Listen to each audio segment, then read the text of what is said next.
साथ अपनी यात्रा का आरंभ किया था सत्ता की साझेदारी वाले चैप्टर से, अर्थात पावर शेयरिंग से।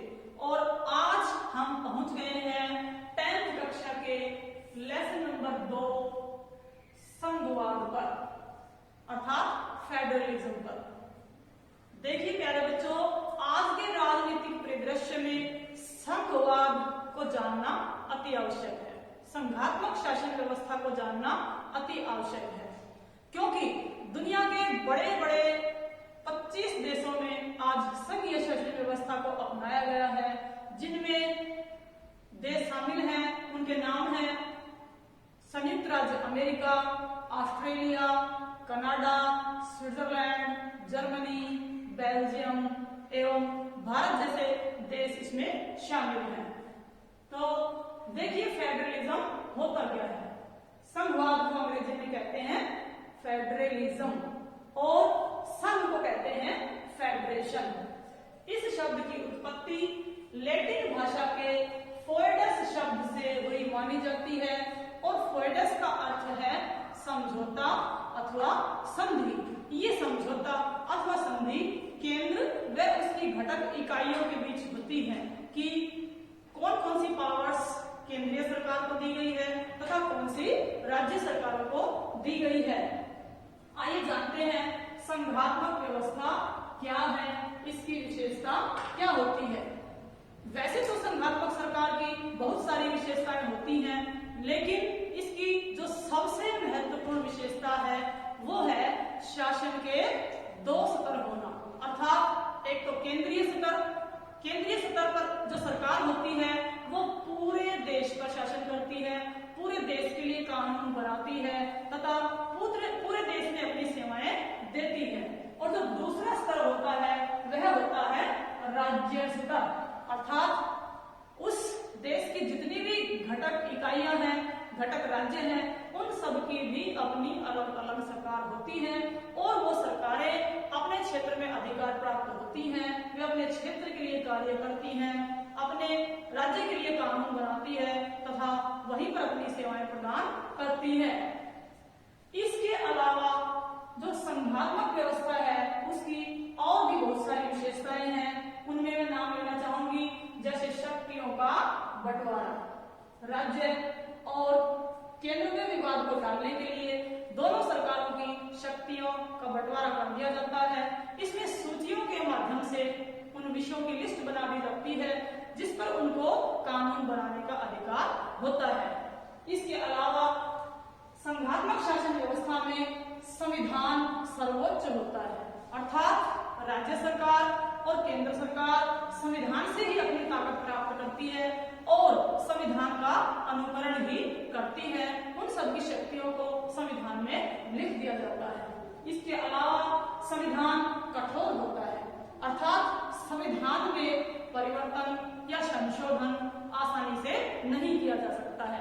इसमें संशोधन करने के लिए एक अलग अलग देशों में अलग अलग प्रक्रिया को अपनाया गया है, जिसमें एक विशेष प्रक्रिया का अनुकरण करना पड़ता है, तब जाकर के उसमें संशोधन होता है।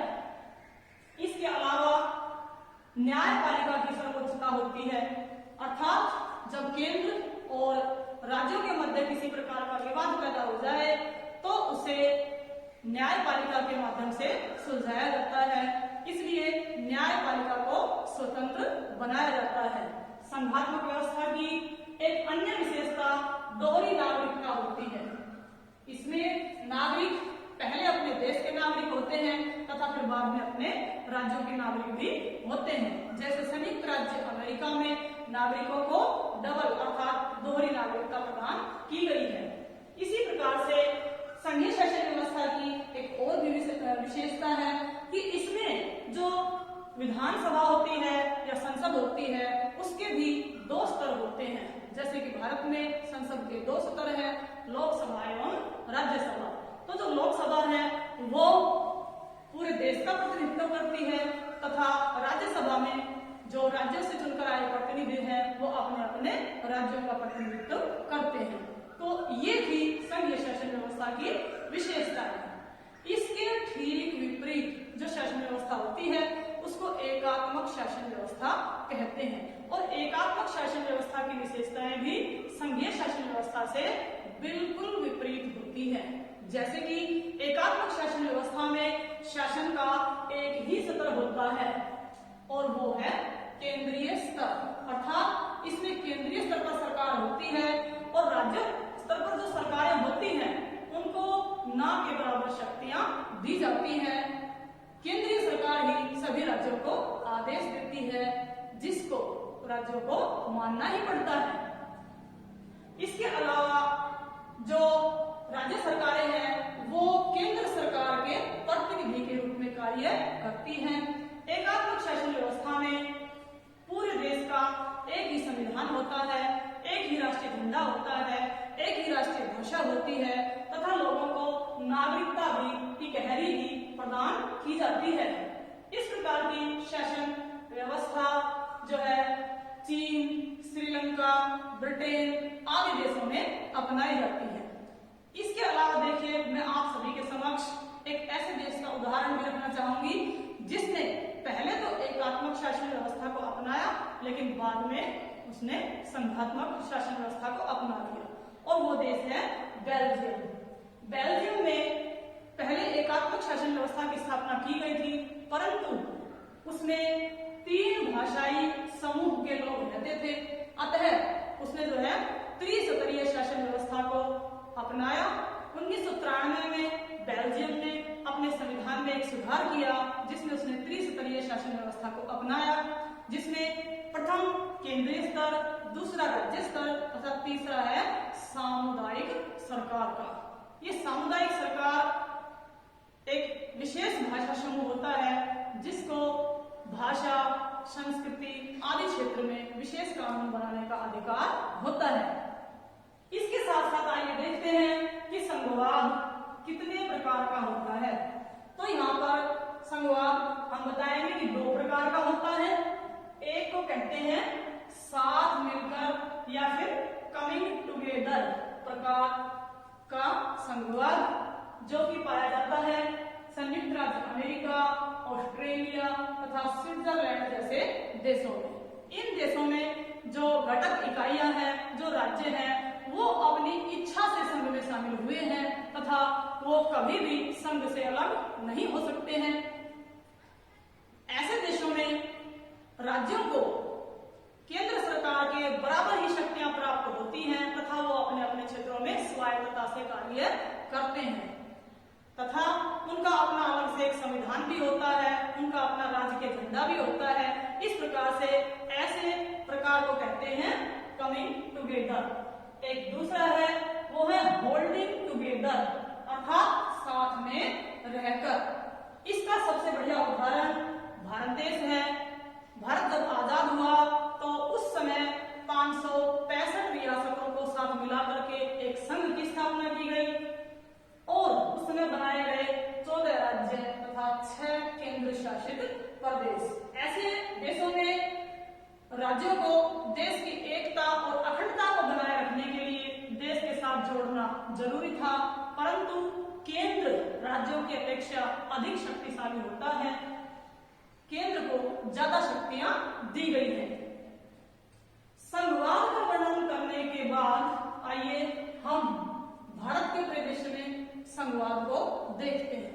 भारत के संविधान में भारत को कहा गया है राज्यों का संघ, अर्थात यूनियन ऑफ स्टेट्स।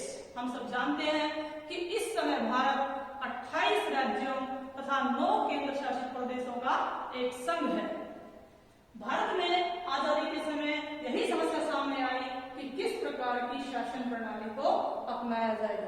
भारत हमेशा मध्यम मार्ग अपनाता आया है, अतः इस व्यवस्था में भी भारत ने अपने संविधान में कुछ विशेषताएं संघीय शासन प्रणाली की तथा कुछ विशेषताएं एकात्मक शासन प्रणाली की ग्रहण की है। इसलिए मिस्टर के.सी. रियर ने भारतीय संविधान को या भारतीय शासन व्यवस्था को अर्धसंघीय कहा है। भारत में आजादी के बाद 2 मुख्य समस्याएं थी। उनमें से सबसे पहली समस्या है राज्यों के पुनर्गठन की।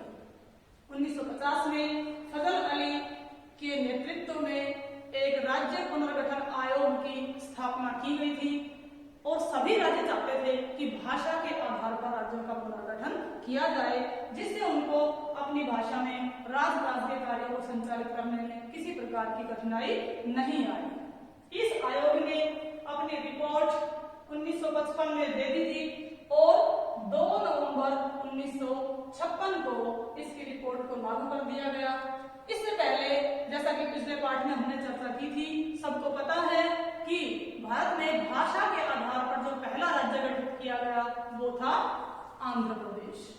आंध्र प्रदेश की स्थापना 1953 में ही भाषा के आधार पर कर दी गई थी और 1956 में भारत में बनाए गए 14 राज्य और 6 केंद्र शासित प्रदेश। ये केंद्र शासित प्रदेश क्या होता है? केंद्र शासित प्रदेश ऐसे छोटे छोटे क्षेत्र होते हैं जिनको एक राज्य का दर्जा नहीं प्रदान किया जा सकता है तथा वो इस प्रकार अपनी कुछ मौलिक विशेषताएं लिए होते हैं कि उनको पड़ोसी राज्य में भी शामिल नहीं किया जा सकता है। जैसे भारत में चंडीगढ़, लक्षद्वीप, दमन दीव ऐसे ही क्षेत्र हैं जिनको केंद्र शासित प्रदेश बनाया गया है। इनके ऊपर सीधा शासन केंद्रीय सरकार का होता है और इनके जो प्रशासक होते हैं वो केंद्र सरकार के प्रतिनिधि के रूप में कार्य करते हैं। इस प्रकार से हमने देखा कि भारत में ये जो राज्यों का सिलसिला है ये संतुष्ट नहीं हुआ और धीरे धीरे भारत में राज्यों की संख्या बढ़ती चली गई। उसके बाद हमने देखा है कि 1960 में गुजरात राज्य बनाया गया, 1966 में पंजाब के टुकड़े करके हरियाणा और हिमाचल प्रदेश और पंजाब राज्य बनाए गए। इसी तरह से बाद में मणिपुर, मेघालय, मिजोरम बनाए गए, अरुणाचल प्रदेश बनाया गया। सन 2000 में झारखंड, छत्तीसगढ़ एवं उत्तराखंड बनाए गए और अभी हाल ही में 2014 में एक नया राज्य अस्तित्व में आया, वो था तेलंगाना। लेकिन यहाँ हम एक और बात की चर्चा करेंगे कि उस समय भारत में जम्मू कश्मीर को एक विशेष दर्जा दिया गया था। इस विशेष दर्जे के तहत जम्मू कश्मीर में विधानसभा के चुनाव 6 वर्ष के लिए होते थे तथा जम्मू कश्मीर का स्वयं का अपना राजकीय झंडा था। वहां के लोगों को अपनी नागरिकता प्राप्त थी और जम्मू कश्मीर के अलावा वहां पर अन्य राज्यों के नागरिक जमीन नहीं खरीद सकते थे। इसके अलावा जम्मू कश्मीर का अपना एक अलग संविधान भी था। लेकिन अभी हाल ही में 2019 में जम्मू कश्मीर का राज्य का दर्जा समाप्त कर दिया है तथा उसे 2 केंद्र शासित प्रदेशों में बांट दिया गया है। अतः इस समय भारत में राज्यों की संख्या 28 है, 28 राज्य हैं तथा 9 केंद्र शासित प्रदेश हैं। तो अभी भी हम समझते हैं कि जो बड़े बड़े राज्य हैं वे भी अपने बंटवारे की मांग कर रहे हैं, जैसे कि उत्तर प्रदेश में हरित प्रदेश की मांग की जा रही है। इसी प्रकार महाराष्ट्र में विदर्भ क्षेत्र बनाए जाने की मांग की जा रही है। अर्थात संभव है कि आने वाले समय में ये राज्यों की संख्या भारत में और भी बढ़ जाएगी। इसके अलावा इस भाषा के आधार पर राज्यों के पुनर्गठन के साथ साथ एक और भी समस्या थी कि किस भाषा को राजकीय भाषा बनाया जाए। तो आरंभ में 1965 तक अंग्रेजी भाषा को राजकाज की भाषा माना गया और राजकाज का काम अंग्रेजी भाषा में किया गया। लेकिन ये बात मान ली गई कि 1965 के पश्चात ये सारा काम हिंदी में होगा, क्योंकि हिंदी भारत की लगभग 40.2% जनसंख्या हिंदी भाषी है और यह उत्तरी भारत में निवास करती है, जो सबसे बड़ा आंकड़ा है। अतः हिंदी को भारत की राष्ट्रभाषा बनाया गया है, न कि राजभाषा। जब हिंदी को राजभाषा बनाए जाने की बात कही तो सबसे ज्यादा आपत्ति हुई तमिलनाडु। तमिलनाडु ने इस बात को लेकर रोष व्यक्त किया कि हिंदी को सभी राज्यों के ऊपर नहीं थोपा जाना चाहिए। देखिए, कहा गया है कि राष्ट्रीय भाषा के बिना कोई भी राष्ट्र गूंगा होता है और प्रत्येक देश की जो राष्ट्रभाषा होती है उसी में उसके राजकाज के कार्य संपन्न किए जाते हैं। लेकिन भारत की अब तक अपनी कोई राजकीय भाषा नहीं है। इस भाषा संबंधी समस्या को हल करने के लिए भारतीय संविधान की 8वीं अनुसूची में हिंदी के साथ साथ 21 अन्य भाषाओं को भी मान्यता दी गई है तथा 22 भाषाओं को जो है संविधान में मान्यता प्राप्त है। इस प्रकार भाषा की समस्या को भारत में हल कर लिया गया है। यदि देख लीजिए कि यदि हम श्रीलंका का उदाहरण लें, श्रीलंका ने क्या किया? श्रीलंका ने 1956 में सिंहल भाषा को राष्ट्रीय भाषा घोषित कर दिया, राजकीय भाषा घोषित कर दिया है, जिसके कारण वहां पर जो तमिल जाति थी वो सारी की सारी नाराज हो गई और वहां पर आरंभ हो गया गृह युद्ध। यदि भारत में भाषा की समस्या को नहीं सुलझाया जाता तो भारत में भी हो सकता है कि गृह युद्ध हो सकता था। इसलिए भारत में अपनाया गया है त्रिभाषा फार्मूला, अर्थात प्रत्येक राज्य में हिंदी और अंग्रेजी अनिवार्य रूप से पढ़ाई जानी आवश्यक है और साथ साथ पढ़ाई जाएगी उस क्षेत्र में बोली जाने वाली कोई भी क्षेत्रीय भाषा। जैसे यदि हम हरियाणा का उदाहरण लें तो हरियाणा में हिंदी तथा अंग्रेजी को अनिवार्य रूप से पढ़ाया जाता है और उसके साथ ही पढ़ाई जाती है संस्कृत भाषा। तो प्यारे बच्चों, हम देखते हैं कि भारत में इस तरह से भाषा विवाद को हल कर लिया गया तथा भारत में भी संघीय शासन व्यवस्था की बहुत सारी विशेषताएं पाई जाती हैं। जैसे मौलिक रूप से भारत में शासन के 2 स्तर पाए जाते हैं, केंद्रीय स्तर तथा राज्य स्तर।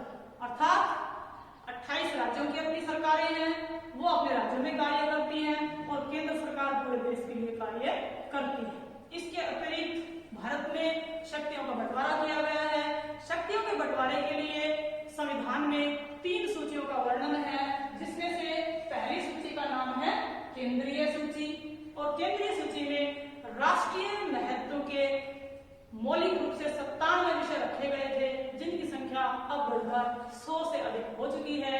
इसमें ऐसे विषयों को शामिल किया गया है जो कि राष्ट्रीय महत्व के थे तथा जिनको लागू करना एक राज्य के वश की बात नहीं थी। जैसे कि रक्षा, वित्त, बैंकिंग, विदेश आदि विषय ऐसे हैं जो केंद्रीय सूची में रखे गए हैं। इसके अलावा एक दूसरी सूची है जिसका नाम है राज्य सूची। इसमें मौलिक रूप से 66 विषय रखे गए थे, लेकिन अब इसमें से कुछ विषय हटा करके समवर्ती सूची में जोड़ दिए गए हैं और इनकी संख्या रह गई है 61। इसमें राज्य स्तरीय विषयों को रखा गया है, जैसे कि पुलिस, कृषि, कारावास, व्यापार आदि। और तीसरी सूची है समवर्ती सूची।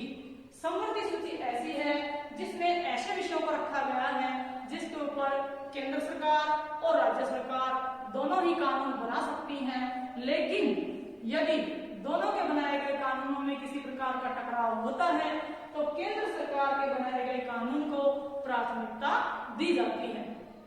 इसके अलावा मैं कहना चाहूंगी कि एक चौथी अनुसूची भी भारत में पाई जाती है, जिसका नाम है अवशिष्ट शक्तियां।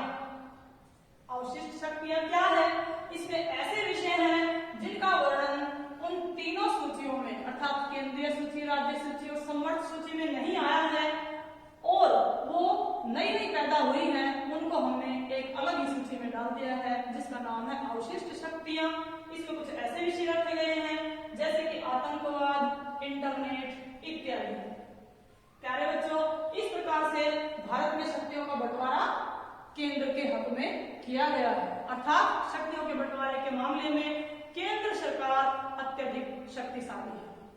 इसके अलावा भारत में एक संविधान है। संविधान निर्मित किया गया है, लिखा गया है, जिसको बनाने में 2 वर्ष 11 महीने और 18 दिन का समय लगा है और भारतीय संविधान में उस समय 8 अनुसूचियां रखी गई थी जो बढ़कर के अब 12 हो गई हैं। इसके साथ ही 22 भाग बनाए गए हैं तथा 395 अनुच्छेद रखे गए थे। अब इसमें अनुच्छेदों की संख्या भी 450 से अधिक हो चुकी है। इसके अलावा भारत की जो संसद है वह भी 2 स्तरीय है। उसमें एक सदन लोकसभा तथा दूसरा विधानसभा है। और अब हम बात करेंगे शक्तियों के विकेंद्रीकरण की। मौलिक रूप से तो भारत में सरकार के 2 स्तर थे, लेकिन 1992-93 में एक तीसरा सत्र भी बनाया गया, जिसको ग्रामों में ग्राम पंचायत तथा शहरों में नगर पालिका के नाम से जाना जाता है। भारत के संविधान में संशोधन नंबर 73वां और 74वां 1993-94 में किया गया तथा इनको लागू किया गया और इससे स्थानीय स्वशासन को एक तीसरा सत्र प्रदान किया गया और उन्हें कुछ शक्तियां भी दी गई। अतः विकेंद्रीकरण किसको कहते हैं? विकेंद्रीकरण का अर्थ है वह प्रक्रिया जिसमें केंद्र व राज्य सरकारों की कुछ शक्तियां स्थानीय शासन को दे दी जाती हैं। भारत में इस तीसरे सत्र को अपना करके एक बहुत ही महत्वपूर्ण कार्य किया है, क्योंकि इसका बहुत अधिक महत्व है। इस तीसरे सत्र के द्वारा स्थानीय सरकारों को शक्तियां दी गई है, जैसे कि उनके लिए राज्य स्तर पर एक चुनाव आयोग का प्रबंध किया गया है, जो हर 5 साल में इनका स्थानीय सरकारों का चुनाव करवाती है। इसके अलावा इनको वित्तीय संसाधन प्रदान करने के लिए एक वित्त आयोग की स्थापना की गई है। साथ ही महिलाओं को 1/3 स्थानों का आरक्षण दिया गया है तथा जो अनुसूचित जातियां तथा अनुसूचित जनजातियां हैं उनको भी शासन में 1/3 आरक्षण का प्रावधान किया गया है। इससे भारत में लोकतंत्र की जड़ें और भी अधिक मजबूत हुई हैं और एक वास्तविक लोकतंत्र की स्थापना की गई है। इससे यहाँ के लोगों को स्थानीय स्तर पर शासन का प्रशिक्षण मिलता है तथा वो स्थानीय महत्व के विषयों का अपने स्थानीय स्तर पर ही समाधान कर लेते हैं, जिससे लोकतांत्रिक व्यवस्था बहुत ही ज्यादा मजबूत बनती जा रही है। इसके अलावा भारत में जो न्यायपालिका है वह भी बहुत ही मजबूत है तथा वह इकहरी है। भारतीय संविधान में इकहरी शासन व्यवस्था की भी अर्थात एकात्मक शासन व्यवस्था की विशेषताएं पाई जाती हैं, जैसे कि इकहरी नागरिकता, एक राष्ट्र भाषा का होना तथा इसमें इकहरी न्यायपालिका, एक ही संविधान का होना तथा केंद्र सरकार का राज्य सरकार की अपेक्षा बहुत अधिक मजबूत होना। अतः भारत को मिस्टर के.सी. वीयर ने अर्धसंघीय सही ही कहा है। इस प्रकार से हमने देखा कि संघात्मक शासन प्रणाली की कौन कौन सी विशेषताएं होती है तथा इससे क्या क्या फायदा होता है। बस कभी कभार जो राज्य सरकारें हैं वह राज्यपाल के पद को लेकर के एक प्रश्न चिन्ह उठाती हैं, क्योंकि जो राज्यपाल का पद होता है वह केंद्र सरकार की तरफ से एक प्रतिनिधि का कार्य करता है तथा राज्य में होने वाली घटनाओं की सूचना केंद्र सरकार को देता रहता है। यह उसमें एक विवाद का विषय है, लेकिन यह एक सफल शासन प्रणाली है और भारत इस शासन प्रणाली को अपना करके विकास के पथ पर अग्रसर है। तो मैं समझती हूँ प्यारे बच्चों कि आपको ये लेसन पूरा का पूरा समझ में आ गया होगा। अब आप इसका एक स्क्रीनशॉट ले सकते हैं। आपको अगर लेसन समझ में आया है तो मेरे चैनल को लाइक कीजिए, सब्सक्राइब कीजिए और इसके साथ ही जब भी मैं आपके सामने उपस्थित होंगी अगला लेसन लेकर, इसी के साथ धन्यवाद।